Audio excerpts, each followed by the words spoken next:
अपने loved ones को आपका लोन पे करने से बचाना चाहते हैं तो ये वीडियो जरूर सुनें। हाय फ्रेंड्स, मैं हूं मानसी और आज हम बात करने वाले हैं लोन इंश्योरेंस या फिर लोन सुरक्षा के बारे में। तो क्या होता है ये चलिए जानते हैं।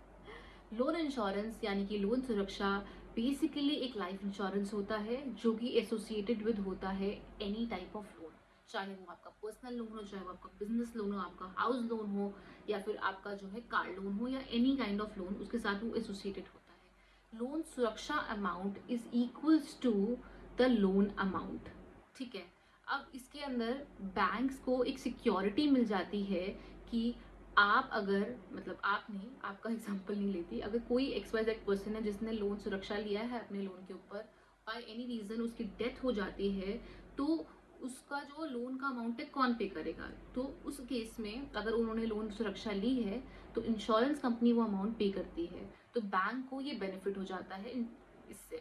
अब सेकंड जो है वो आपको क्या इसका अफेक्ट होता है, वो ये होता है कि in case of such a situation तो आपके लव्ड वंस जो हैं वो अफेक्ट नहीं होंगे, उनको आपका लोन है वो रीपे नहीं करना पड़ेगा।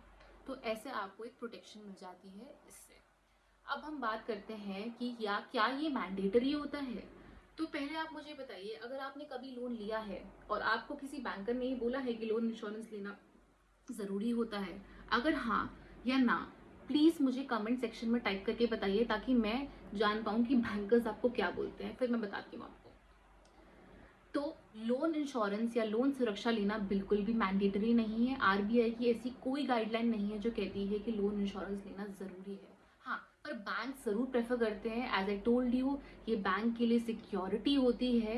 कई बार जो है लोन्स को थोड़ी प्रेफरेंस मिल जाती है जिसके अंदर लोन सुरक्षा होता है, तो इसलिए बैंक जो है इसको प्रेफरेंस देते हैं। अब हम बात करते हैं कि इसके क्या बेनिफिट्स या एडवांटेजेस होते हैं अगर आप लोन इंश्योरेंस लेते हैं। तो सबसे पहला तो मैंने आपके साथ डिस्कस किया ही है, वो ये है कि आपके लव्ड वंस को आपकी एब्सेंस में ये लोन रीपे करने की ज़रूरत नहीं है क्योंकि इंश्योरेंस कंपनी वो आपके बिहाफ पे रीपे करेगी। सेकेंड ये है कि इसका प्रीमियम सिर्फ एक ही बार जाता है जब लोन का अमाउंट है वो डिसबर्स होता है। थर्ड बेनिफिट इसका ये है कि जो इसका प्रीमियम है वो आपको अलग से पे करने की जरूरत नहीं है क्योंकि वो लोन अमाउंट में ऐड हो जाता है और वो ईएमआईज में स्प्लिट हो जाता है। तो हर ईएमआई में वो छोटा छोटा छोटा करके जो है वो लोन प्रीमियम का अमाउंट जाता है। अब जनरली एक गाड़ी की लोन की अगर बात करूं उसके अंदर 7 से 8 हज़ार का जनरली ये लोन होता है, प्रीमियम जो है वो लोन इंश्योरेंस का होता है। अब मैं बात करती हूँ इसके डिसएडवांटेजेस के बारे में। तो पहला डिसएडवांटेज ये है कि over a period of time जैसे जैसे आपका लोन रीपे हो जाता है आपका जो प्रिंसिपल आउटस्टैंडिंग है वो कम हो जाता है, तो इसीलिए लोन इंश्योरेंस की वैल्यू जो है वो भी डिक्रीज हो जाती है।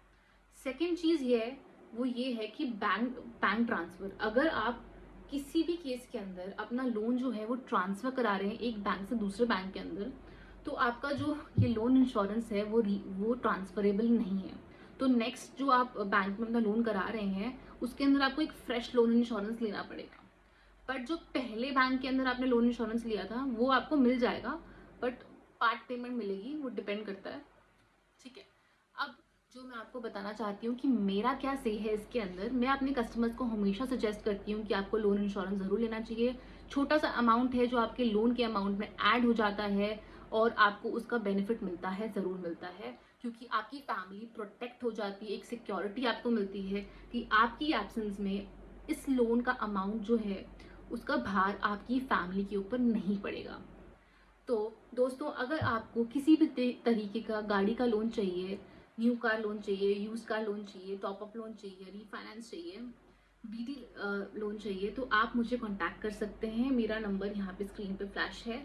अगर आपको मेरी वीडियो इन्फॉर्मेटिव लगती है तो प्लीज़ इसे लाइक करिए, शेयर करिए और मेरे चैनल को सब्सक्राइब करिए। Thank you.